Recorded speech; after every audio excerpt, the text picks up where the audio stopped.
আরজি করের পর নিজেদের সুরক্ষা নিয়ে চিন্তায় কল্যাণী মেডিকেল কলেজের জুনিয়র ডাক্তার থেকে শুরু করে নার্সিং স্টাফরা। আরজি করের ঘটনার জেরে আজ 4 দিন ধরে চলছে কল্যাণী জেএনএম হাসপাতালের ডাক্তারি পড়ুয়াদের অবস্থান বিক্ষোভ। আজ সেই অবস্থান বিক্ষোভে সামিল হলো সেই হাসপাতালের নার্সিং স্টাফেরাও। কল্যাণী মেডিকেল কলেজের নার্সিং স্টাফরা জানান, আমরা নাইট ডিউটি করি, আমাদের সাথেও এই রকম ঘটনা ঘটতে পারে। আমাদের প্রত্যেকের নিরাপত্তা সুনিশ্চিত করতে হবে। একজন মহিলা মুখ্যমন্ত্রী, তার রাজ্যে মহিলা নিরাপত্তা আগে দেখা উচিত। আমরা রাতের পাশাপাশি দিনের বেলাতেও কোথাও যেতে ভয় পাচ্ছি। পাশাপাশি আরজি করের ঘটনায় নিন্দা করে বলেন, আসল কালপিটদের না পাকড়াও করে তাদেরকে লুকানোর চেষ্টা করা হচ্ছে। যে মৃতদেহটি নিয়ে তদন্ত করা হবে সেই মৃতদেহ তাড়াতাড়ি করে পুড়িয়ে দেওয়া হলো এবং যেভাবে ওই মেয়েটির ওপর অত্যাচার করা হয়েছে তাতে সেটি কখনো একজনের কাজ নয়। পাশাপাশি আরজি করের অধ্যক্ষ সন্দীপ ঘোষের পদত্যাগের পর আবারও অন্য কলেজের দায়িত্ব নিয়ে পাঠানোকে কটাক্ষ করে বলেন, এটি সম্পূর্ণ আই ওয়াশ করতে চাইছে সরকার, যাতে এই আন্দোলন থমকে যায়। আরেকবার জানাই, আরজি করের পর নিজেদের সুরক্ষা নিয়ে চিন্তায় কল্যাণী মেডিকেল কলেজের জুনিয়র ডাক্তার থেকে শুরু করে নার্সিং স্টাফরাও। আরজি করের ঘটনার জেরে আজ 4 দিন ধরে চলছে কল্যাণী জেএনএম হাসপাতালের ডাক্তারি পড়ুয়াদের অবস্থান বিক্ষোভ। আজ সেই অবস্থান বিক্ষোভে সামিল হলো সেই হাসপাতালের নার্সিং স্টাফেরাও।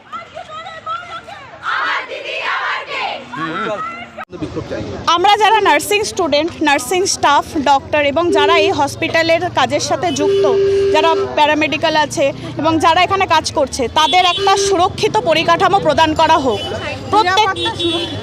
নিরাপত্তাটা আমাদের সুরক্ষিত করুক, কারণ এখানে নাইট ডিউটি হয়।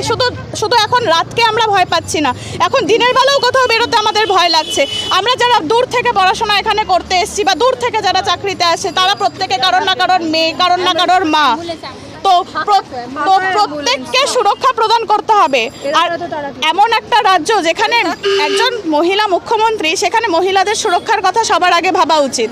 সেই জন্য আমরা চাই যে প্রত্যেকটা হসপিটালে সিকিউরিটি গার্ড থাকুক, তার জায়গায় সিসিটিভি লাগানো হোক এবং সিকিউরিটি বাড়ানো হোক, এবং যারা মহিলা কাজ করছে তাদের বিশেষ করে তাদের রেস্টরুম থেকে শুরু করে তাদের ওয়াশরুম থেকে শুরু করে অ্যাডমিনিস্ট্রেশন সেই সব ব্যবস্থা করুক। প্রত্যেকের রেস্টরুম থাকুক, ওয়াশরুম ঠিক করে থাকুক, পানীয় জলের ব্যবস্থা থাকুক, সিকিউরিটি থাকুক।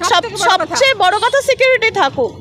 একটা মেয়ে হয়ে জন্মেছি মানে আমাদের বিভিন্ন নিরাপত্তা দরকার।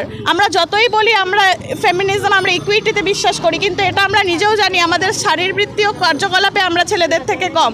তো সেই জায়গায় যে মেয়েদের যে নিরাপত্তা, মেয়েদের যে চাহিদা, সেগুলো অন্তত অ্যাডমিনিস্ট্রেটিভ আমাদের দেখুক এবং আমাদের সেগুলো প্রদান করুক। না, সন্তুষ্ট কী করে হওয়া যায়, কী করে সন্তুষ্টি আমরা পাবো?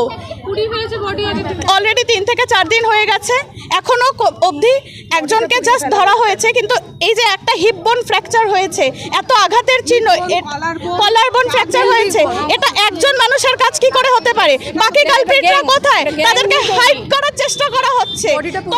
ইভেন বডি পুড়িয়ে ফেলা হয়েছে, স্পেসিমেন আদৌ আছে কিনা সেটা বিলুপ্ত করা হয়েছে কিনা আমরা কিছুই জানি না। সাধারণ মানুষ পুরো অন্ধকারে ঘুরছে। শুধু আজকে ওয়েস্ট বেঙ্গল নয়, আদার্স বাকি স্টেটরা এর বিরুদ্ধে পেন ডাউন করছে। তাহলে আমাদের ওয়েস্ট বেঙ্গলে সেই তৎপরতা কোথায়? কাজের গতি কোথায়? We want result. ইনভেস্টিগেশনে কোনো ট্রান্সপারেন্সি, সিবিআই অবশ্যই দরকার।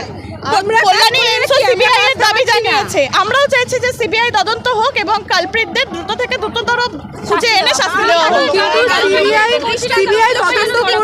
সিবিআই যে তদন্ত করবে তার মেন উদ্দেশ্য, মানে মেন একটা ভিত্তি থাকতে হতো বডিটা, যে বডিটাকে পুড়িয়ে ফেলা হয়েছে। তাই সিবিআই যখন তদন্ত করবে তাতে যেন সঠিক তথ্যটা অন্তত দেওয়া হয়, কারণ সিবিআই তখনই তদন্ত করতে পারবে যখন তাকে সঠিক তথ্যটা দেওয়া হবে।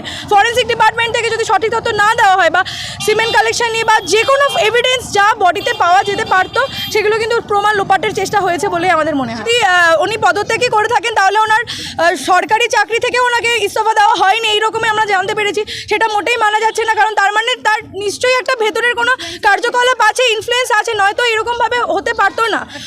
ওনার যে পদত্যাগটা টোটালটাই আই ওয়াশ, যাতে ছাত্ররা থেমে যায় এরকমই একটা কিছু ভেবেছেন হয়তো, কিন্তু সেটা হচ্ছে না।